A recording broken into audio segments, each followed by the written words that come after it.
Fala galera, seja muito bem-vindo ao canal Felipe André. Hoje nós vamos estar fazendo um react, no caso, sobre o programa WW, que vai tratar sobre Trump, o indivíduo na história. Como sempre, o programa WW traz o William Vac, é muito bom fazendo esse tipo de entrevista com professores e pessoas relevantes aí na sociedade brasileira e levando lá para trazer ideias, mais do que definir como vai ser, sim, apontar uma direção para onde as coisas vão rumando. Então, antes de mais nada, deixe seu like, se inscreva aqui no canal, compartilha e ajuda. Então, vamos nessa, valeu? Bem-vindos todos ao WW Especial. Evidentemente, nossa audiência acompanhou esses grandes acontecimentos internacionais recentes, particularmente esses mais recentes ainda, ligados à figura, à personalidade, ao personagem político de Donald Trump. O que levanta uma discussão importantíssima.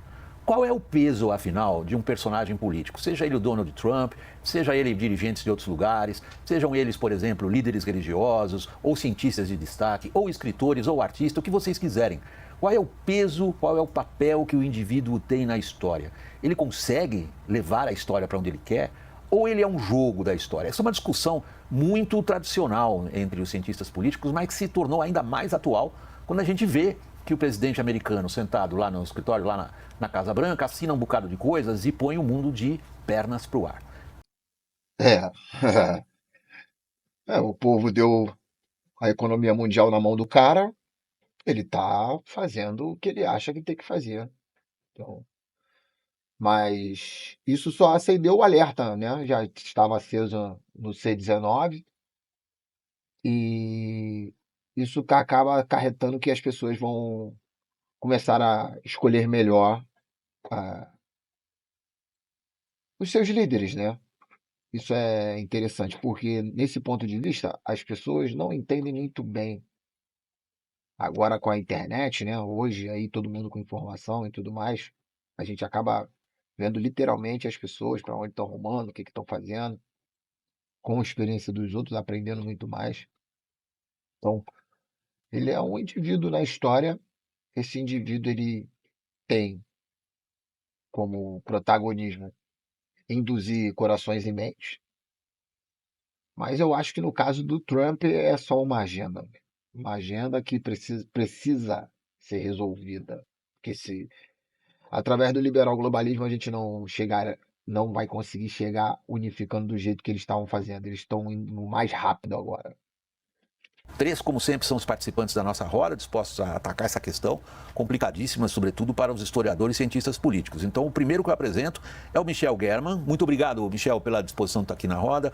Ele é historiador, professor de sociologia, coordenador do Núcleo de Estudos Judaicos da Universidade Federal do Rio de Janeiro. Michel German também é pesquisador do Centro de Estudos de Antissemitismo da Universidade Hebraica de Jerusalém. E ele publicou, entre outros livros, o seguinte título: O Não Judeu Judeu, a tentativa de colonização do judaísmo pelo bolsonarismo. Muito Caraca, eu acho que não. O, eu não creio que seja judeus, né? Tem um grupo chamado zionistas, que eles representam a classe dos judeus, vamos dizer, né? Como Estado. É o Estado de Israel, quem comanda essa elite se chama esse Estado de zionistas e tal. Tem uma visão um pouco peculiar, digamos assim, sobre a própria Torá. Muito obrigado, Marco Antônio Villa, está aqui no estúdio conosco na Avenida Paulista, em São Paulo. Marco Antônio Villa é doutor em História, mestre em Sociologia pela Universidade de São Paulo, é professor universitário aposentado, comentarista político, é autor de mais de 30 livros. O mais recente título do Marco Antônio Villa é Um País Chamado Brasil, a história do Brasil, do descobrimento ao século XXI. Sérgio Fausto, igualmente. Marco Antônio Villa, geral já sabe aí da internet, aí ele tem umas polêmicas aí, umas ideias um tanto ortodoxas, digamos assim, mas vai, vai acrescentar bem aí o debate. Muito obrigado pela presença, pela participação aqui no programa. O Sérgio Fausto é cientista político, diretor-geral da Fundação Fernando Henrique Cardoso, integrante do Grupo de Análise da Conjuntura Internacional da Universidade de São Paulo. O Sérgio Fausto também é co-diretor do projeto Plataforma Democrática e da coleção O Estado da Democracia na América. Canhota a galera, né? A galera já dá pra ver que. Ratos. Já dá pra ver que a galera é mais de esquerda. Michel German, quando você observa a ação ou as ações de personagens políticos com a relevância, por exemplo, de um Donald Trump, quanto você atribuiria do que está acontecendo à figura dele? Ou a figura dele, na verdade, surfa uma onda na qual acaba ficando com o nome dele, mas não é ele o responsável? Bom, prazer estar com vocês, obrigado pelo convite. Essa é a grande questão, né? Os historiadores têm esse debate como debate infindável, né?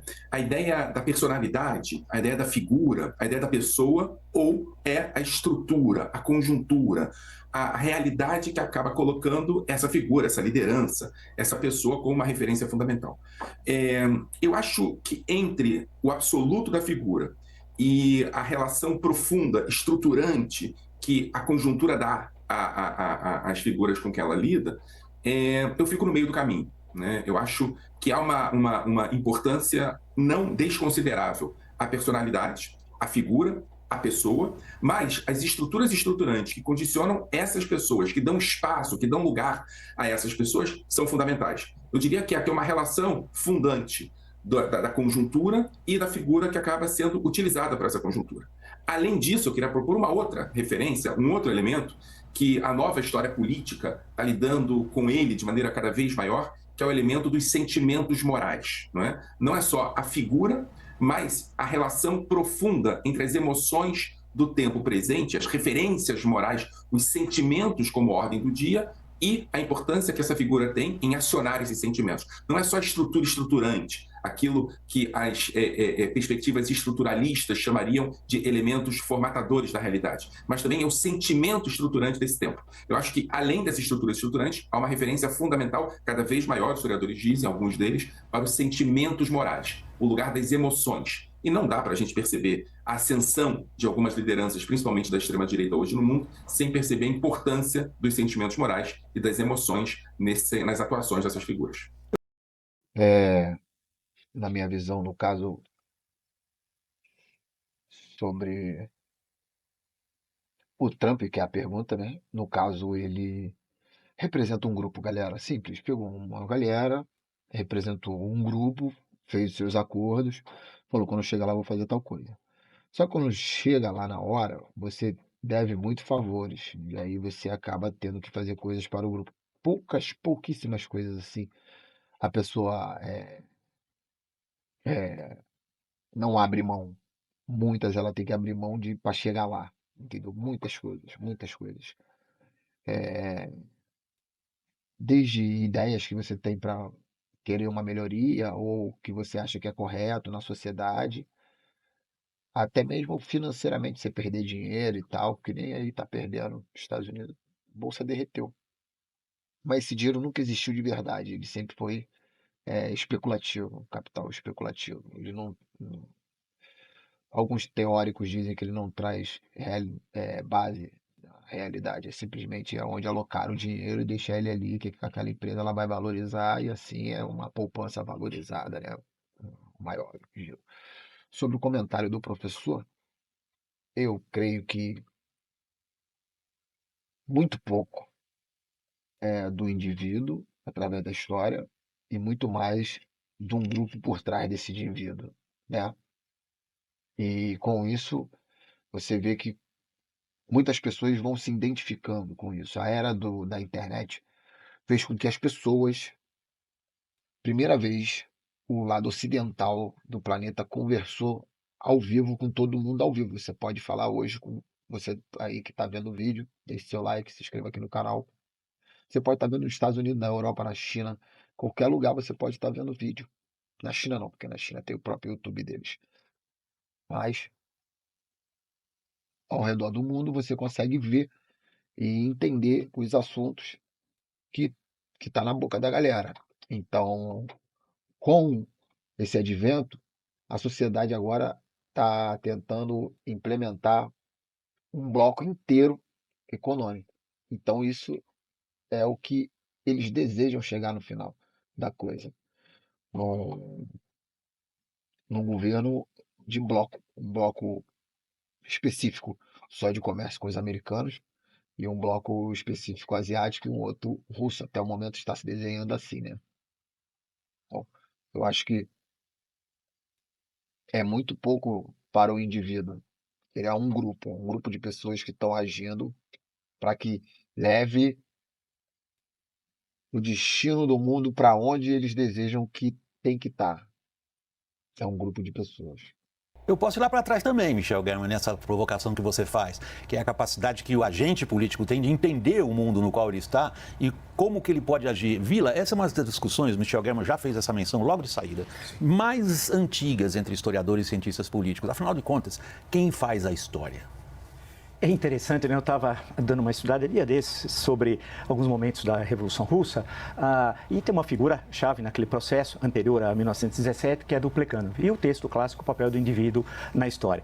Curiosamente... Citado até hoje. Até hoje. Ele chega a Petrogrado no dia 31 de março de 1917, né? Vindo de Sanremo, onde ele estava. Olha, na Itália, ele acaba chegando. 2 semanas depois, chega à mesma estação, Finlândia, o Lenin, e escreve um texto clássico, Tese de Abril. Curioso é comparar os dois e ver essa questão que o German levantou. Enquanto o Plekhanov coloca a necessidade, olha, está nascendo o capitalismo aqui na Rússia, portanto, não se coloca qualquer questão em relação à Revolução Socialista, mas sim a consolidação da democracia no regime capitalista, o Lenin, 2 semanas depois, fala o inverso. Fala, não, também marxista, e teve como referência na sua formação o Plekhanov, diz, não, se coloca a necessidade não de uma revolução burguesa, mas sim de uma revolução socialista. E o Lenin é que teve a leitura naquele momento correta, porque em outubro daquele ano acaba ocorrendo a revolução socialista. E o Plekhanov, que tinha essa análise sobre o papel do indivíduo, não entendeu, e aí que é interessante, que o indivíduo pode acelerar a história. E o Lenin, naquele momento histórico, acelerou a história, diferentemente do que pensava o Plekhanov. Aquele que falou tanto em luta de classes a vida inteira, no momento que a luta de classes estava acirrada, ele estava negando o processo histórico. Ele morre no ano seguinte, 1918. Então é interessante isso, quer dizer, entre alguém que pensou e alguém que agiu. Ali está. Verdade. O Lenin foi para ação. Mas não, né? No caso, a Rússia, tá aí o Thiago Braga para afirmar, né? Tem vários estudos aí, que a revolução aconteceu antes mesmo da galera de Lenin chegar. E eles só pegaram esse caos no meio do caminho e já aproveitaram e já deram já o tombo deles e dali eles tomaram o poder. Mas muito interessante que os marxistas mesmo, um estava vendo de um jeito e o outro estava vendo do outro, sendo que um realmente agiu, que foi o Lenin, e aproveitou, né, a onda de protestos e tudo que estava rolando na Rússia e agiu. O outro estava ainda vendo como seria essa revolução. De fundo, algo que eu acho que é a ideia desse programa. Quem é o sujeito da história?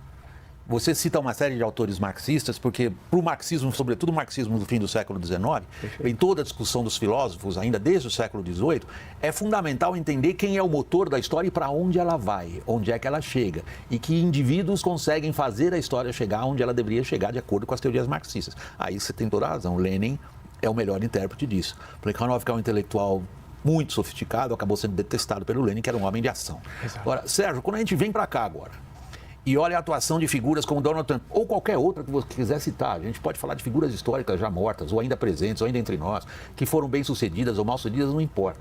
Onde você se coloca nessa discussão a respeito? Você vê que eles citam autores e pessoas que às vezes a gente nem sabe que essas pessoas existiram, porque o nosso ensino é tão merda, tão bosta, que acaba que passa despercebido a curiosidade que a gente deveria ter de aprender as coisas. Simplesmente na metodologia da escola é um lixo. Da capacidade que o indivíduo tem de fazer história? Vou voltar aqui, já que o meu amigo Marco Antônio Vila citou o Plekhanov, eu vou lembrar da frase famosa do Marx: os homens, na época se referia aos homens como sinônimo de seres humanos, os homens fazem a história, mas a fazem sob determinadas condições que lhes fogem ao controle. Então, a ideia de que o agente tem um papel na história está presente no marxismo e nas principais teorias da modernidade. Para o Marx, esse agente era um ator coletivo, não era uma personalidade. Uma classe. Era a história é a história da luta de classes. O motor da história é a luta de classes. Na visão marxista. Na visão marxista. Né? Obviamente que você tem marxismos e marxismos, você tem um marxismo muito determinista, que não abre espaço algum para a ação dos atores coletivos, eles são, na verdade, cumpridores de determinações da história. Você tem o próprio Marx tem essa contradição quando você compara o 18 de Brumário com o Manifesto Comunista. O Manifesto Comunista, que é um panfleto, na verdade, tem uma característica muito mais determinística. O 18 de Brumário coloca os atores em cena e em disputa. De onde sai a célebre frase, a história se repete com tragédia. Exato, exato. Mas aí, digamos, no universo do marxismo, a personalidade importa muito pouco. O agente é um ator coletivo. Ele não, a ideia de que um ser humano possa ter uma determinação, uma influência destacada sobre o rumo da história é uma ideia estranha ao universo marxista. Deixa eu pegar só um fiozinho, se eu puder, que foi puxado aqui pelo Michel, que é o tema das emoções. Né? Que essa é uma espécie de descoberta de todos nós racionalistas, né? De que as emoções jogam um papel enorme na história e que os grandes líderes políticos são aqueles que conseguem intuir, captar qual é o zeitgeist, qual é o espírito do tempo, né? E traduzir isto em ação política. E isto não é uma atividade puramente racional. O Trump, ele não é, sob nenhum ponto de vista, um sujeito intelectualmente bem equipado, muito ao contrário. Agora, ele soube intuir quais eram as emoções predominantes na sociedade americana. E esta intuição que ele teve o faz um personagem destacado da conjuntura. Você poderia dizer, a conjuntura atual, de qualquer maneira, surgiria um Trump. Eu não compro essa leitura. Não sei. Tenho minhas dúvidas, porque o Trump fala certas coisas já há 30 anos que ele fala. Há muito tempo ele vem falando muitas coisas que ele está fazendo. Então eu não sei se, por ele ter influência na sociedade americana, como bilionário, óbvio, fez programa de televisão, fez tudo, ele direcionou que a população acorde para esses assuntos que ele está tocando. Entendeu? Não que possa ser de maneira racional, que ele pensou exatamente nisso. Não estou dizendo isso. O que eu estou querendo dizer é que tem certas coisas que ele já fala há muitos anos.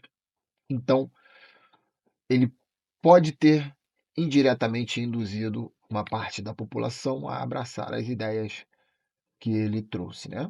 Tanto é que a gente fala de Dr. Enéas até hoje, o Dr. Enéas já até morreu e tá aí. Muita gente ainda acha que o Dr. Enéas era um excelente político e tem essa crença até hoje. Tem os vídeos dele aí na internet e tal, falando assuntos que a gente está falando hoje, ele já estava falando em 89. Então, será que realmente ele não é determinante? Fica aí a interrogação, né? Se foi a população que estava tendo uma percepção, ele teve essa percepção, ou se ele induziu a população a ter essa percepção. Tá aí o questionamento. Então, aí a gente... Tem uma excepcionalidade que é dada, uma singularidade que é dada por um indivíduo. Então, a gente inverte a questão. Michel German, se a gente atribui ao Trump uma importância, como a gente tem atribuído no noticiário diário, quer dizer, eu estou toda noite na televisão e praticamente o noticiário causado pelo Trump se impõe a nós. Claro. Quase que a gente não consegue escolher outro assunto. O público já reclama, vocês só falam do Trump. É que as consequências do que ele faz para todos nós são severas. Não é algo aqui que eu estou até ajudando, estou pedindo desculpas à audiência e ao mesmo tempo dizendo, a gente dá tanta atenção para ele, porque decisões que ele toma, como a gente viu agora recentemente, não são apenas decisões que afetam mercados, precificação de ativos, ganhar ou perder na bolsa, tem consequências severas pelo planeta fora. Agora, essa observação do William Vac ainda pedindo desculpa para o público dele, que ele sabe, né? Porque no primeiro programa WW, quando ele fazia aqui no YouTube, ele realmente percebeu que a população queria saber sobre geopolítica, política internacional, sobre quem está arrumando o rumo do planeta. Então ele sabe que a audiência é qualificada, as pessoas entendem do assunto que eles estão tratando ali. Então, o William realmente ele consegue captar bem e ser um pouco, não um cara com torcida, e sim um cara que está contando e tentando fazer as pessoas pensarem, entendeu? Usando esses casos reais para análise e debate, que a sociedade entenda isso de maneira mais palpável, digamos assim. se a gente tirasse o Trump da conta, seria diferente? Eu não sei. O Trump está na conta. E eu acho que essa questão que o Fausto traz é uma questão muito importante. Entender que a dimensão estruturante é a dimensão absoluta nessa história nos leva para perspectivas, né, como a do marxismo, mas outras também coletivistas, estruturantes absolutas, que em algum sentido produziriam uma liderança que fosse fundamental para esse processo coletivo e levasse às mudanças estabelecidas. Né? Você trouxe o passado, quando eu falei sobre a possibilidade de leitura de uma subjetividade que está perpassando o tempo que a gente vive, uma subjetividade que está demandando posicionamentos, e eu acho que nesse sentido o Fausto tem razão. Eu olho para o Trump e percebo nele um talento, e aqui eu reforço o que já foi dito sobre a falta de inteligência no sentido mais amplo da palavra, mas um talento, uma inteligência emocional que faz com que ele leia, se aproprie de uma certa subjetividade hegemônica. Né? Tem um autor chamado Michael Pollan que fala sobre os subterrâneos da memória. Né? Em algum sentido, Trump consegue articular esses subterrâneos dos sentimentos morais e transformá-los em projeto político. Né? Ele não foi o primeiro a fazer isso, mas eu não a lista é longa, Michel. A lista é longa. A lista é longa. A lista é longa. Daqueles que foram capazes de interpretar. E a gente pode pôr nomes bons ou nomes ruins aí, mas são muitos. Do século XX, então, nossa. Trazer a sociedade para o seu lado é um talento realmente incrível. Você conseguir fazer uma parte da população toda. Você não vê aí essa guerra aí, Lula, Bolsonaro aí, coisa de maluco, porra. Tem um idiota fanático aí, porra.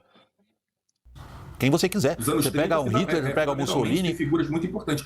E essa capacidade de transformar essas referências morais, esses sentimentos morais, o que Pollock chama de subterrâneo, em projeto político, me parece que é fundamental para a gente entender os processos que estão acontecendo. E aqui, eu diria que o indivíduo, a possibilidade de mobilização dessa liderança, desses sentimentos morais, e aqui eu estou dando espaço, sim, para o indivíduo, é absolutamente chave para entender o lugar desse indivíduo nessa articulação e nesse projeto que a gente está vendo circulando por aí.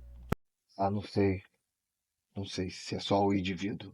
Continuo na minha dúvida, eu acho que é um grupo. Um grupo que consegue determinar exatamente para onde que as coisas têm que arrumar e porque eles precisam que sejam desse jeito, entendeu? Para que você não olhe para cima, né? Trump está há um bocado de tempo nessa praia. Uns 40 anos que ele tem se esmerado em tentar ser o que ele é hoje. Por que só agora? Aí é que é a questão do momento histórico, né?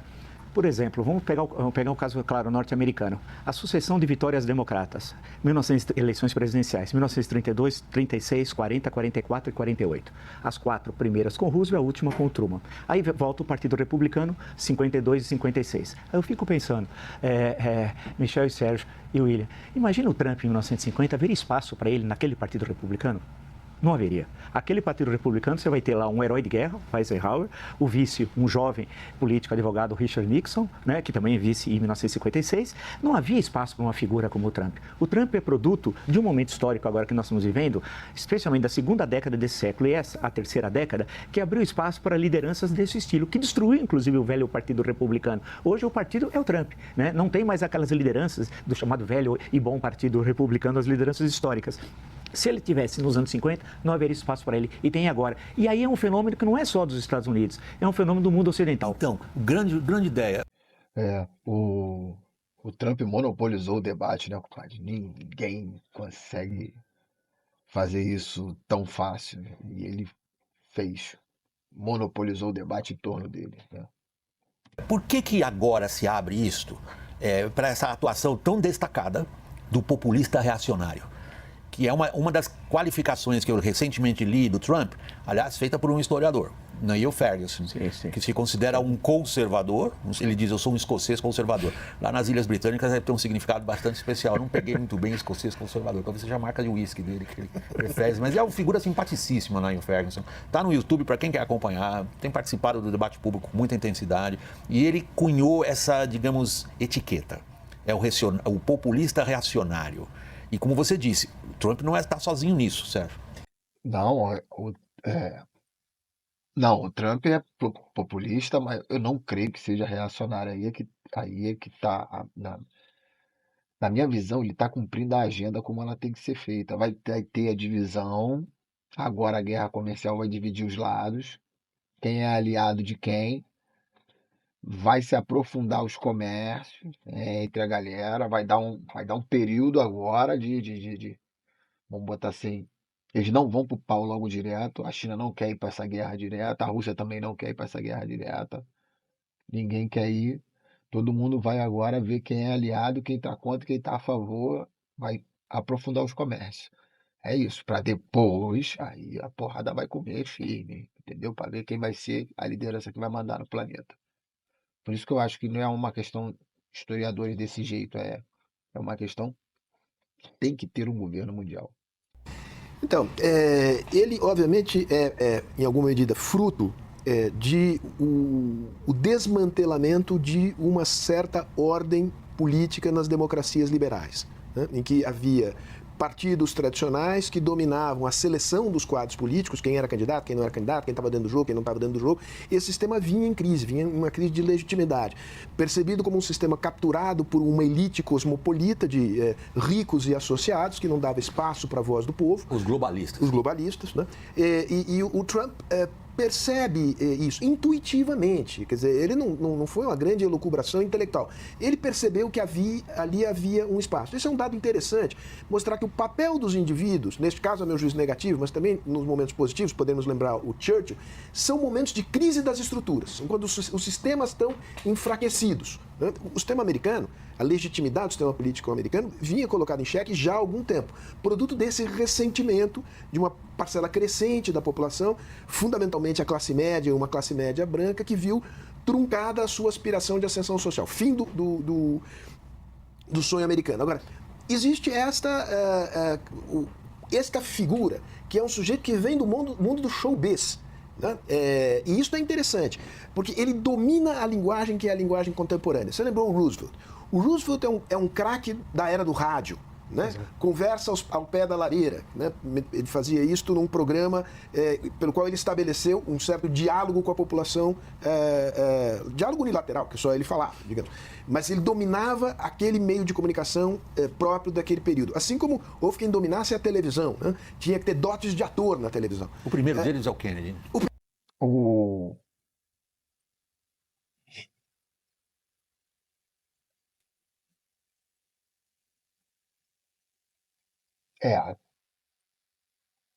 A televisão trouxe uma nova era na comunicação, realmente, mas eu ainda creio que o melhor foi acho que é o Roosevelt, ele era ator mesmo de Hollywood. O primeiro deles é o Kennedy, exatamente. O debate final dele, Nixon e Kennedy, uma das coisas que complicou o Nixon, que perdeu por uma margem muito pequena, é que ele era baixo e era menos bonito, né? Menos televisivo. O Trump domina o mundo das mídias sociais contemporâneas. Né? A maneira pela qual ele se dirige, o discurso dele é um discurso formatado para caber na lógica das mídias sociais. Então, isso é interessante. Tem um momento histórico é feito também da capacidade de determinados atores de dominarem a linguagem, que é a linguagem política daquele momento. Verdade, a internet é jogo rápido. Twitter, eu dei um Twitter aqui, não, é jogo rápido. A internet é muito 50-50, muito rápido. Tem que ser para ontem, tem que ser agora, entendeu? Então, o Twitter virou essa ferramenta e também tanto para vídeo como as pessoas não têm muita paciência para ficar vendo vídeo de 1 hora, 2 horas, mas a gente está atacando assim mesmo. Mas quem está realmente interessado em aprender tem que ter esse conteúdo gigante mesmo, gente. É assim mesmo. Para você absorver conhecimento, tem que ser conteúdo grande, porque você vai entender a lógica e o raciocínio e a conjuntura. Mas na hora de falar, de repente, com o cara que não tem muito interesse, né, no assunto, só ver um ou outro post ou alguma coisa nesse sentido, uma pílula, que é o corte, vai um pouco mais rápido. E eu te lembro que a gente tem lá o nosso Instagram, @FelipeAndréOficial. Lá tem os cortes desses vídeos aqui que são grandes. Se tu quiser ver uma parada mais rápida, lá tem. Agora, o curioso no caso do Trump, Michel German, é que ele é um cidadão com 78 anos de idade. Ele vem daquela era da qual eu, por exemplo, venho, que as pessoas hoje já não acreditam mais, que houve uma época que não tinha internet, não tinha telefone celular, não tinha televisão por satélite. Eu também peguei essa parada aí. Só tinha televisão, não tinha telefone. Nem telefone em casa tinha, mó merda. Em todas essas coisas. Existiu esse mundo, para os mais novos que nos acompanham, sim. E era possível viver. E sobreviver. Era legal, era legal. Tu era mais enganado, entendeu? Tu era mais enganado, era mais fácil de te enganar. Hoje já é mais difícil. Agora, se a gente considera digamos, o impacto de tecnologias, como as tecnologias digitais, no curso da história, a gente tem que dar a elas um lugar especial no momento presente? Ou, porque a gente vive esse momento das tecnologias digitais e da força que elas têm sobre nós, na verdade nós só estamos repetindo o que quem viveu no século XVI experimentou, quando a imprensa de Gutenberg permite que as ideias sejam discutidas por um público muito mais amplo. E, na verdade, o problema está nas ideias, não nas tecnologias. A tecnologia é só uma ferramenta. Quem vai determinar como ela vai ser usada é o indivíduo, né? No caso. Mas uma das coisas que rapidamente tentaram matar com isso, ao longo da passagem do tempo, é não distribuir isso para muitas pessoas. Até que aqui no Brasil a pessoa não tem hábito de ler.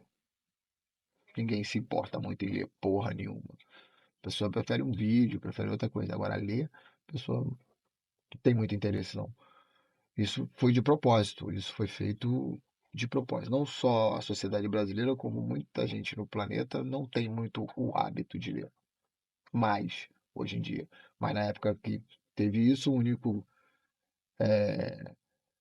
forma de compartilhar conhecimento era com livro, jornal, com a imprensa, né? Como ele acabou de dizer. Uhum. A tecnologia sempre é um elemento acelerador dessas mudanças, né? E a gente viu isso no projeto de construção dos nacionalismos, no processo de construção das religiões, né? A gente não pode perder de vista os projetos e as transformações vinculadas a esses projetos, que tem como mídia a mídia, né?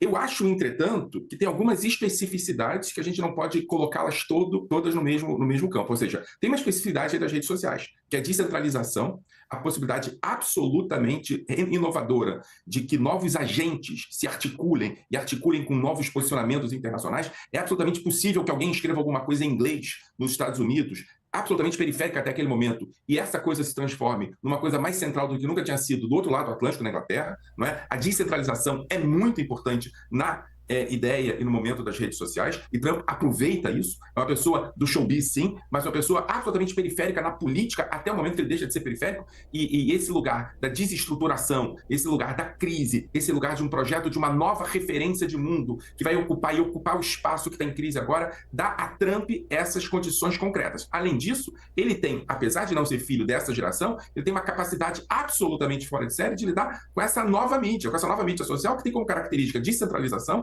de não controle e absolutamente posições pequenas e curtas no texto, né? Ele dominou a narrativa, né? Ele impõe a narrativa, né? Eu lembro muito bem que no primeiro governo ele ficava tuitando o tempo todo e falando o que ia fazer e todo mundo seguia e ele pautava a narrativa completamente. Hoje ele está pautando a narrativa, mas de outro jeito, né? Ao invés de tuitar, ele está metendo caneta nos outros, metendo mesmo. Muito interessante. E é como a sociedade tinha percebido que o liberal globalismo deu errado, brother. Eu acho que não era isso. O liberal globalismo não é que deu errado. Ele viu que ia demorar demais. Entendeu? O liberal globalismo olhou e falou: mano, esse bagulho vai demorar muito. Se a gente for indo e invadindo país por país, aqueles que não forem fazendo acordo com a gente, vai demorar muito. Vai demorar muito. Vamos logo por tudo ou nada. Entendeu? Vamos logo por tudo ou nada. A gente já tem duas economias pujantes aqui no Ocidente. A gente pode ser autossuficiente se a gente pegar aqui a América, um pedaço ali da Austrália e tal, que já está dentro desse bloco liberal globalista. E vamos fechar aqui, vamos botar um cara aqui que vai cortar tudo e vamos viver de um lado e viver do outro, se preparar e depois a gente vai para cima de quem está contra. Eu acho que a estratégia só simplesmente mudou. Ao invés de demorar 50 anos para poder ter um governo mundial, os caras diminuíram para 25, 20. E eu acho que em 2045 o pau já quebra.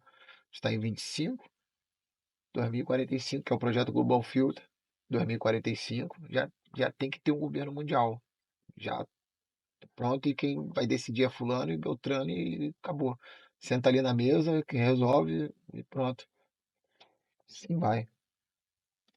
E a gente não pode esquecer disso. Assim, é claro que a gente vai comparar com a imprensa escrita, vai comparar com o rádio, vai comparar com a televisão. Isso tudo nos coloca num lugar de circulação de ideias de maneira mais acelerada. Entretanto, tem especificidade aqui. E essa especificidade aqui tem a ver com esse lugar de descentralização, não controle, ideias curtas e rápidas. Nisso o Trump se dá muito bem. Isso tem uma discussão para historiadores fascinante no momento, Vila, que é baseada numa experiência recente em termos históricos, evidentemente, da Primavera Árabe, de 2011. Ela começa em todos os lugares da mesma maneira. Tem um peso enorme da televisão a cabo, tem um peso fundamental das redes sociais, mas em nenhum país ela terminou da mesma maneira. E aí surge um livro muito citado, é um livro bastante popular até, recomenda-se muito nas universidades também, do Robert Kaplan, chamado A Vingança da Geografia, no qual ele diz o que explica isso são os fatores históricos e culturais locais, que acabam se sobrepondo ao que a tecnologia moderna da informação coloca como especificidade, que é a palavra que o Michel Germer acabou de usar. Eu queria que você falasse sobre isso. Verdade, porque tem culturas diferentes através do país. Tu não vive numa ilha isolada, não, bebê. Tem aí, temos os muçulmanos, temos o hinduísmo, o taoísmo. Tem a galera aí, a gente não vive isolado no planeta, não, né? Tem o liberal globalismo, tem o republicano, tem os caras da Força Armada, tem essa tropa aí. Cada um dentro de uma cultura. E aquele que consegue impor a narrativa localmente, que é o que ele acabou de dizer, ele acaba determinando como vai ser o futuro do país. Mas para não interromper seu raciocínio, eu vou para o intervalo e a gente retoma o programa daqui um instantinho, pessoal. É rápido, até já. Conheça o alarme monitorado Verisure, o mais completo e inovador. WW Especial voltando do intervalo. Então, o que acaba predominando? A capacidade da tecnologia de transformar o nosso, gosto da palavra alemã, Zeitgeist, o espírito de uma época, ou no fundo o que vale mesmo são as peculiaridades de cada lugar? Eu ficaria com a alternativa 2, as peculiaridades. Veja, no caso da Primavera Árabe, começou na Tunísia, salvo engano, né? Começou na Tunísia e em todo lugar acabou não dando muito certo, né? Não, isso é outra, mas seja o que for, cada um sai de um jeito. a Tunísia onde começou, e aí pode ser a influência francesa, aí vamos dar uma análise afrancesada, em que se consolidou relativamente um Estado democrático na Tunísia. No resto foi uma verdadeira tragédia. Aí essa é uma questão interessante da gente pensar, porque eu fico acompanhando, claro, todo dia. Só para não perder a linha de raciocínio, galera, foi na Primavera Árabe, os liberais globalistas começaram a derrubar governos com protestos, essas paradas, entendeu? E não, como você acabou de ver, não deu muito certo essa porra. Por isso que eu tô falando para vocês que eles decidiram ir por tudo ou nada, entendeu? Para e passa essas notícias, e o pessoal fala, há uma crise da democracia. É verdade, a democracia não é um valor universal, é um valor ocidental, né? Mas se reflete de forma diferente. Por exemplo, há um renascimento da extrema-direita na Europa, eleitoral, porque a extrema-direita sempre teve lá. Agora, em termos eleitorais tão forte, é difícil ver, né, como nós estamos assistindo. Itália, França, Alemanha, Portugal, menos, Espanha, mais ou menos, a Europa Oriental, mas não na Inglaterra. Como é que se explica? Né? O sistema eleitoral inglês expulsa a extrema-direita pelo sistema distrital? Será que é isso? Por que não na Inglaterra? Aí nós atravessamos o Atlântico, vemos o fenômeno norte-americano, que pode ter a ver com raízes, foi destacado, o próprio Sérgio lembrou, aquele sonho americano se foi. Aquele momento histórico entre o final da Segunda Guerra Mundial até o início do século XXI, quer dizer, o que historicamente é pouco, cerca de 55 anos, aquilo acabou, é um outro mundo, o mundo do século XXI. E aí a dificuldade que nós que estamos vivendo essa transição, temos dificuldade de compreender. Em outros momentos históricos, nós tivemos essa mudança. A hegemonia europeia é relativamente recente, se a gente for olhar no contexto da história da humanidade, né? Claro, depende de onde a gente vai fazer esses cortes. Mas se a gente atravessa o Atlântico, tem isso nos Estados Unidos. Mas o México é um outro processo. Estão ocorrendo outras coisas lá, totalmente diferentes do que está ocorrendo no resto da América Latina. Eu acompanho o par e passo, inclusive foi lembrada a questão da comunicação. Lá uma comunicação muito original, do antigo presidente López Obrador para a nova presidenta, ou presidente, que eu prefiro, Cláudia Sheinbaum. Correto, presidente. É presidente, porque não gosto de presidente. Que é a Cláudia Sheinbaum, que são chamadas manhãneiras. De manhã, de segunda a sexta, há uma longa fala, aí a fala quase que única, porque são perguntas que a presidente responde, das 9, mais ou menos, às 10 até o meio-dia. E uma eleição que ela, no ano passado, em que não tem 2 turnos no México, México, ela foi eleita com cerca de 60% dos votos. E tem agido em relação às contradições do presente, e nós devemos lembrar que o México é muito mais dependente em relação aos Estados Unidos do que o Brasil, por exemplo, né, economicamente. E ela está conseguindo responder de forma muito serena, sem o velho, até panfletarismo mexicano histórico em relação aos Estados Unidos, que sempre teve problemas sérios. Tem a questão de guerras que o México perdeu, mas tem uma questão de uma leitura um pouco panfletária, aquela história tão longe de Deus e tão perto dos Estados Unidos, né? Então tem conseguido reagir. Então o que me chama a atenção, aí voltamos às peculiaridades regionais, é que depende realmente de cada país e da sua história. A Inglaterra, volto a dizer, na Europa Ocidental, tem conseguido resistir ao extremismo, o sistema político inglês. O mesmo não ocorreu, por exemplo, agora na Itália, né, que tem um sistema político muito mais recente do que o inglês, que tem uma longevidade secular, não é o caso italiano. Inclusive, como um país centralizado, é muito recente a Itália. Então, como é que a questão de cada país tem a sua história? É muito difícil a gente buscar uma explicação geral para esse fenômeno que nós estamos acompanhando, desse populismo de direita ou de extrema direita, que nega a democracia, as liberdades. O populismo reacionário, acho que nem é de direita ou de esquerda. Sim, o reacionário aí é no sentido literal da palavra. Você pode pegar o Chaves e o que é um Trump. reacionário? Então, o que é um reacionário? O reacionário é quem quer fazer a história voltar para trás. Ou quem quer impedir que a história caminhe. O sentido original é esse. Perfeito. Aí no caso do Trump é perfeito. Porque ele inclusive quando ele lançou o tarifaço, ele descreve um mundo no qual ele gostaria que os Estados Unidos voltassem, que a gente nem sabe se existiu, mas de qualquer maneira é uma ideia de fazer a história ir para trás. Mas é o caso do Chaves na Venezuela. Se a gente lembrar a democracia venezuelana desde 1958, figuras históricas como Rômulo Betancourt, né, falar de Rafael Caldeira, são figuras importantes na história política da América Latina. Aí chega o Chaves, aí é o reacionarismo, voltar ao velho caudilismo. Ou seja, aquelas instituições que estavam se consolidando na Venezuela, acabaram. Você diria um reacionarismo de esquerda. Isso, o reacionarismo de esquerda. Agora, no caso, essa parte aí é muito interessante, você vê que esses conceitos históricos e periféricos, locais, né, acabam mexendo um pouco no tabuleiro. Por isso que eles decidiram ir por tudo ou nada. Porque demora muito, vai pagar revolução, aí vai protesto, aí vai não sei o que, vai não sei o que lá, aí vai não sei o que, escolhe um político daquele país que é fechado na tua ideologia, aí tem que botar ele, aí tem que fazer... Isso demora muito tempo. Pegar 3 potências e resolver com 3 potências fica mais fácil. Uma hora, a China, a Rússia e os Estados Unidos vão sentar na mesa e falar: pô, a gente é mais forte que todo mundo, irmão. A gente tá brigando aqui pra quê, essa porra? Fica com o teu pedaço, eu fico com o meu e pronto, acabou, pô. E dali vai haver um outro sentido da política, que vai ser penetrar nos outros países, que são os aliados desses países que eu acabei de citar, e eles vão ter influência total ali naqueles países ali, e vai ter um outro tipo de negociação com esses países, né?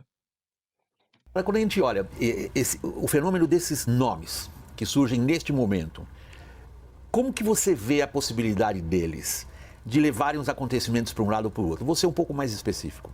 Se a gente olha a questão da Europa, com seus diversos sistemas políticos, até eu diria diversas tradições políticas, a gente vê, por exemplo, dentro da Alemanha, uma reação agora ao que é considerado no espectro político alemão, em alemão, extrema-direita, e se organizam de novo em torno daquilo que foi tradicional nos últimos 70 anos da Alemanha, que é um centro-direita e um centro-esquerda que se juntam e tentam agora, sob uma grave ameaça, como eles percebem, que é a Rússia. Na Alemanha, a Rússia é percebida hoje pelos personagens que tomaram conta do governo, começaram agora a governar, como uma ameaça. É diferente a conversa agora.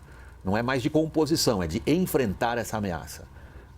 Está se criando a possibilidade de outros tipos de agentes políticos ou não?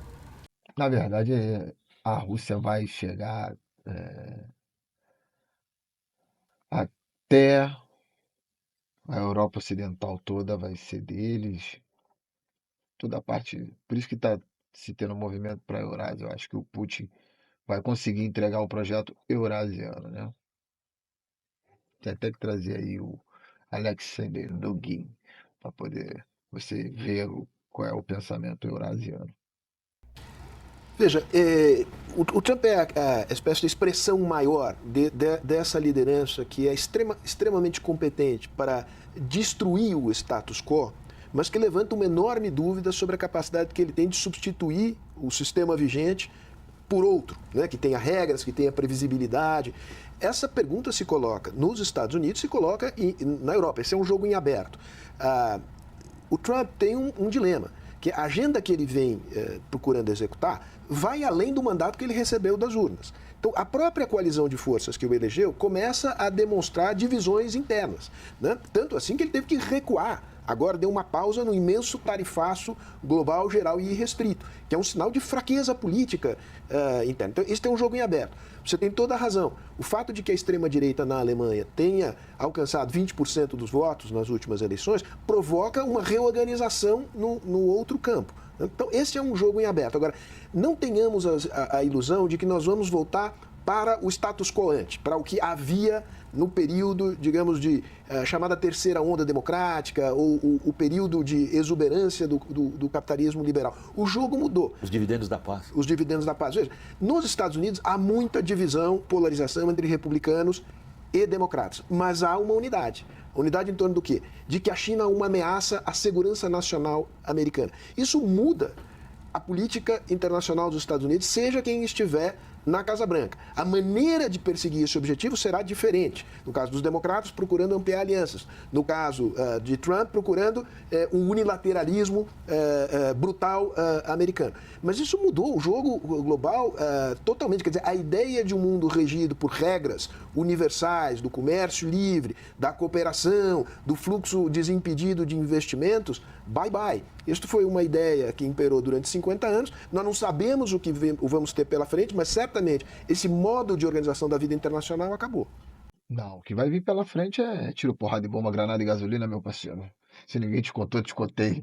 O que vai vir pela frente vai ser uma reorganização militar ocidental completa. Os Estados Unidos vai ficar à frente disso. Acredito que aqui nas Américas não tem ninguém para se opor. Todo mundo vai dizer amém. E realmente o Trump não vai conseguir entregar tudo que ele está dizendo. Eu não sei se daqui 2 anos vamos ter, de repente, um Elon Musk ou alguém das Big Techs concorrendo para presidente para continuar o projeto do Trump. Ou algum republicano também que esteja lá engajado nessa ideia que o Trump de repente aponte o dedo e vença a eleição. Mas uma coisa é certa, vai ser um bloco bem dividido entre aliados e quem não é aliado, entendeu? Vai ser um blocão bem dividido nisso. Quem tá comigo e quem não tá, entendeu? Michel German, tem outro ponto aí que o Sérgio acabou de trazer para o nosso papo, e que lembra muito a literatura específica de eventos militares, nas quais se pergunta: se tal comandante tivesse tomado uma decisão diferente da que ele tomou, teria mudado a história? Aliás, nas leituras que a gente começou a citar desde o começo desse programa, um dos exemplos mais famosos vem das guerras napoleônicas, em que tem um general encarregado por Napoleão de executar determinada ação de cobertura de flanco. E ele tinha passado a noite com a prostituta da preferência dele, bebeu muito. Mas ele acordou a tempo e executa o que Napoleão lhe havia encomendado. E, portanto, o Napoleão sai vitorioso daquela situação. Se o general tivesse ficado mais tempo com a prostituta, a história teria mudado? Então, é uma pergunta popular, divertida, mas ela encobre um outro raciocínio que tem a ver exatamente com o que o Trump está fazendo agora. O grande choque geopolítico entre China e Estados Unidos depende, em boa medida, pelo menos nesses dias, do que cada um dos grandes dirigentes fazem e pensam. E aí, quando você compara o agente político Trump com o agente político Xi Jinping, como é que você vê isso?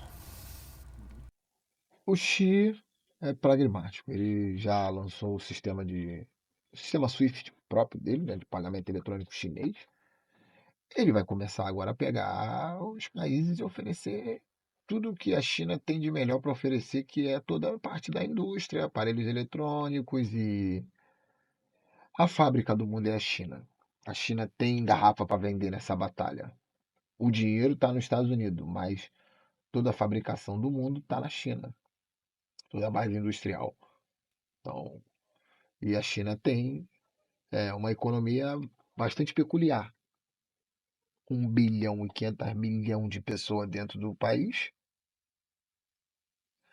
e mais os seus parceiros comerciais ao redor do mundo que ele tem. O Brasil é um deles e tal, a África quase que completa, ele consegue fornecer produtos à África e tal, inclusive fazendo investimentos em infraestrutura, tudo isso a China consegue fazer. Então, vai ser bem, bem interessante ver quem vai conseguir fechar os acordos primeiro e ter os aliados, né? E quem vai pular para o chinês e quem vai ficar do lado dos americanos. O Sérgio traz o debate sobre China. China é uma referência de adversária, não é? Uma referência que produz, em algum sentido, uma necessidade de aglutinação da estrutura política dos Estados Unidos em nome do avanço de um projeto dos Estados Unidos em relação à China. E aí, a pergunta que deve ser feita, que como historiador eu só posso dizer não sei, é se o candidato eleito não tivesse sido Trump, se a história seria outra. Eu não sei, não dá para a gente saber. A história contrafactual é sempre um desafio de ficção e não um desafio de análise do processo historiográfico, etc. E tal. O que eu acho que é importante a gente saber é que, além da dimensão da China, Trump vem com outra referência, que o próprio Sérgio trouxe, né? A referência, por exemplo, de um discurso anti-elite, né? Um discurso que vê as estruturas democráticas e multilaterais com muita desconfiança, né? E aí, William, você trouxe o debate sobre populismo reacionário, eu trago essa mesma categoria, trabalhada por dois autores brasileiros, né? O Lynch, o Christian Lynch e o Casimiro, que os elementos que eles trazem é que, além do projeto objetivo, claro, né, estratégico, econômico, geopolítico, a questão da China, a questão da Rússia na Europa, a questão de ameaças à estrutura e hegemonia geopolítica que a gente conhece, há um outro projeto, que é o projeto Vila conhece esse debate, o projeto que Coselli vai chamar como o passado como projeto. Né? A ideia de uma referência reacionária de populismo coloca não o futuro progressista como um lugar a ser alcançado, mas o passado, a referência de regresso, a dimensão regressista. E aí sim, as elites, que são elites produto do progresso, a gente tem que desconfiar delas. Né? A gente tem que recuperar e resgatar referências que dialogam, que flertam com uma certa aristocracia, com uma certa imobilidade, com uma certa harmonia social. O projeto de Trump, e aqui a gente pode comparar com outros líderes de extrema-direita no mundo inteiro, apesar das especificidades, tem sempre um flerte com o passado. E não com o passado que a gente conhece na pesquisa histórica, mas com o passado ideal idealizado. Tem o passado como projeto, o regresso como projeto.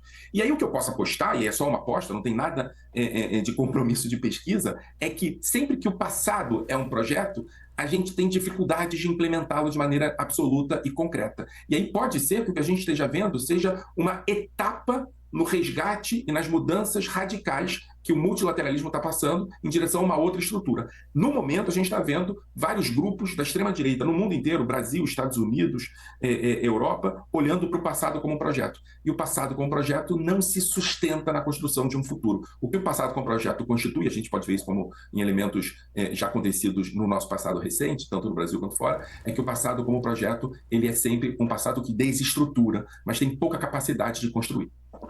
Na verdade, o passado é a base do presente, né, meu companheiro professor? Mas, ao se referir ao passado, a gente, não que a gente vá voltar lá e ficar sem telefone, sem rádio, sem televisão, não é nada disso. A conjuntura que ele dá ao passado é quando realmente as pessoas tinham mais dinheiro, cara. É basicamente esse. A estrutura que o Trump usa como voltar ao passado, que era as pessoas compravam um carro muito novo, tinham vida financeira já com 30 anos, já estava já com a parada liquidada, né? Quem, quem era classe média podia ascender. Então é sobre isso que muitas vezes o discurso é lembrado a uma volta ao passado, nesse sentido. Depois a tecnologia já rompeu tudo que tinha para romper. Ainda temos mais tecnologia que estão sendo ainda lançadas ainda, estão sendo, né, apresentada devagar à população. E a gente já está desenhando um futuro onde essa economia vai ser moldada através dessa nova base industrial que está sendo criada, que é a Revolução 4.0, né? A Revolução Industrial 4.0, que todo mundo vai fazer. A China já fez a dela, tanto é que já está com 6G lá, os Estados Unidos vai ter que fazer também a dele. E ninguém vai ter que ficar para trás e vai todo mundo ter que fazer isso aí. Não tem jeito. Então, a volta ao passado é no sentido de ter uma ascensão social mais rápida. Não exatamente, não vai ter mais no computador, não vai ter mais TV, não exatamente isso. Vai ter um pouco mais de moralidade, que eu no passado tinha um pouco mais de moralidade, realmente. As pessoas eram mais morais, pessoas dificilmente você encontraria as pessoas na rua roubando o fio do poste. E essas referências ao passado, sobretudo no debate político americano, Michel, parece loucura, mas, por exemplo, J.D. Vance, vice-presidente dos Estados Unidos, tem uma nostalgia do Império Romano, mas no seguinte sentido: não porque o Império conquistou, enfim, 2000 anos, a gente vive sob consequências do Império Romano até hoje, mas porque a decadência do Império Romano é o exemplo a ser evitado nos Estados Unidos de hoje. Basicamente pela decomposição, na visão deles, hein? Eu não estou defendendo isso, eu estou narrando o que eles trazem para o debate público. Que é o Império Romano entrou em decadência porque os valores morais do Império Romano não foram respeitados, assim como eles não acham que as elites americanas recentes, liberais, democratas ou que seja, globalistas, respeitaram os valores morais americanos. Mas agora, voltando para o ponto atual. Isso é uma verdade, essa cultura woke aí veio para fazer o que Aleister Crowley falou, né? Faça de tudo, de tudo da lei. Não tem limite, pode fazer tudo, pode meter marcha amanhã dane-se, amigo, esquece. Tem que trazer também um vídeo aqui do Aleister Crowley. China e Estados Unidos, decisões tomadas por indivíduos têm consequências. A gente pode, enfim, levar essa discussão ad infinitum, quanto que eles simplesmente são executores do que a história lhes colocou diante, mas decisões têm consequências. No caso das decisões que Xi Jinping e Trump estão tomando, como personalidades na história, Trump está conseguindo fazer frente ao desafio geopolítico chinês ou, ao contrário, ele está, na verdade, ajudando o seu contendor? Não, na verdade, ele não tá vendo do lado dele, ele não tá querendo muito saber do Xi Jinping, não. Que ele já sabe que é uma batalha perdida. O que ele tá fazendo, na minha visão, é ganhando bastante tempo. Até poder estar organizando essa nova ordem mundial aí, que vai ser a partir quando acabar e finalizar o mandato dele, né? Vai ter uma nova ordem. É uma questão complexa, né? Vocês estavam falando, eu estava pensando aqui, por exemplo, nós conseguimos compreender a Rússia depois da Revolução de 17 e o papel que ela tem depois da Segunda Guerra Mundial, na Guerra Fria, porque nós tínhamos dois contatos muito fortes ocidentais com a Rússia, o cristianismo e o marxismo. Então, era possível compreender. Com a China não dá, né? Não tem o componente religioso, não tem o componente político, e se nós lermos, eu li na minha distante juventude o Mao Tse-tung, é muito difícil você ver marxismo no Mao Tse-tung. Ele é muito mais um nacionalista chinês. Se você ler sobre a contradição, sobre a pátria, sobre a guerra popular prolongada, sobre a questão camponesa e Yunnan, etc., etc., todas as referências históricas dele é a história chinesa. Tanto que se não tiver nota de rodapé, é difícil ler.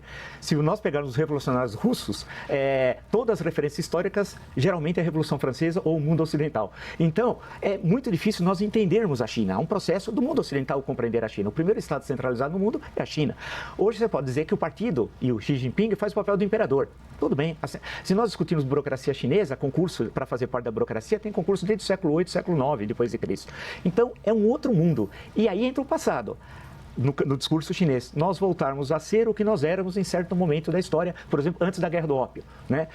Antes do século XIX. Antes do século XIX. Vamos voltar a ser aquilo que nós poderíamos, nós já éramos e poderíamos ter sido mais. Nós vamos ser agora no século XXI. Aí vem as discussões históricas. E é interessante, no caso chinês atual, as referências a todo momento à história chinesa, a personagens lá do passado, que não tem nada a ver com o marxismo ou com a história recente. No caso norte-americano, e o Vance deve estudar mais o Império Romano, porque ele conhece pouco, os imperadores de Roma, a partir do final do século I, nenhum nasceu em Roma. E as grandes figuras que a gente lembra a posteriori, como Marco Aurélio, passou acho que uma vez em Roma na vida dele. A maior parte da vida, lembrar o Adriano e outros, né? Então, e a longevidade do Império Romano e as contradições são totalmente, radicalmente, aí é anacronismo mesmo, com o mundo contemporâneo, que é um mundo muito mais complexo do que era o mundo dos séculos I, II, III, do Império Romano e tal, né? Então as questões são outras. Então eu acho que o que se coloca hoje é um mundo que nós temos de entender um país que vai ser, não sei, ainda está muito distante do PIB norte-americano à China, né? Que a gente fala decadência americana. Não, você pode dizer que os Estados Unidos cresce menos do que outros países, mas não há uma decadência econômica americana. Se nós olharmos o PIB dos Estados Unidos, a economia é mais pujante. mais pujante. Então, mas a China fica atropelando por fora com outra visão de mundo. Como é que nós, aqui no Brasil, podemos nos relacionar com a China? Temos uma excelente relação econômica, mas no campo que se transcende a economia, somos de um outro mundo. Nós somos o extremo ocidente que não tem nada a ver com a história do Oriente. Como era que, até pela nossa posição geográfica. Se nós estivéssemos no Pacífico, como o Chile, como o México, tiveram relação com o Oriente desde o século XVI, especialmente o México. Não é o nosso caso. Então, a dificuldade é de compreensão de que está ocorrendo. Aí voltamos à questão recortar a China e entendê-la. E a nossa relação com os Estados Unidos, ela é histórica. São mais de 200 anos que nós temos de relação com os Estados Unidos. E essas relações são muito mais do que relações econômicas. Mas aí a gente vai ter que se perguntar hoje. É verdade. A gente tem muito mais a ver aqui com a galera daqui mesmo do que com os caras lá do outro lado do oceano, que a gente se dá bem, porém, vai tratar bem e tal, mas quem nunca foi na pastelaria do chinês, né, compadre? Bota aí nos comentários se você chegou até agora nesse vídeo, bota aí. Pô, eu fui na padaria, numa pastelaria do chinês ou num comércio de um chinês e bota a tua experiência aí. Se tu chegou até o final aqui do vídeo, coloca aí nos comentários. Eu fui lá na pastelaria do chinês e fui tratado bem, mal, pô, bota aí. Valeu? Não deixe de curtir e compartilhar. Relação nossa com qual Estados Unidos? Essa é a questão. Aquele Estados Unidos do passado, nós tínhamos uma forte relação. Com esse do presente, eu não reconheço, pode ser uma bobagem, os Estados Unidos hoje, daqueles Estados Unidos que eu estudei, vi e apreciei. Eu morei lá. Difícil. Difícil porque hoje em dia muita imigração, né? Apesar dos Estados Unidos ser feito realmente com base em imigrantes, né? Ou seja, muita imigração para os Estados Unidos. Mas sendo que agora tem, por exemplo, o Elon Musk é sul-americano e ele é o cara mais rico do mundo e ele mora lá nos Estados Unidos. Ele não é americano, entendeu? Como ele, diversos outros milionários aí estão nos Estados Unidos, mas não são americanos. Que volta até naquela tese de que ele não pode ser, né, um presidente, pô, já que ele não é americano. Para ser presidente tem que ser americano. Enfim. Inclusive. Deixa eu fazer o seguinte, o nosso tempo de televisão está acabando agora. Eu vou me despedir de você que nos acompanhou até aqui pela TV. Agradeço muitíssimo ao... E aí, se você gostou desse vídeo, por favor, deixe seu like, se inscreva aqui no canal, ajuda muito. O programa WW, como sempre, muito interessante, está aí absorvendo esse conhecimento. Aguardo você no próximo vídeo. Fui.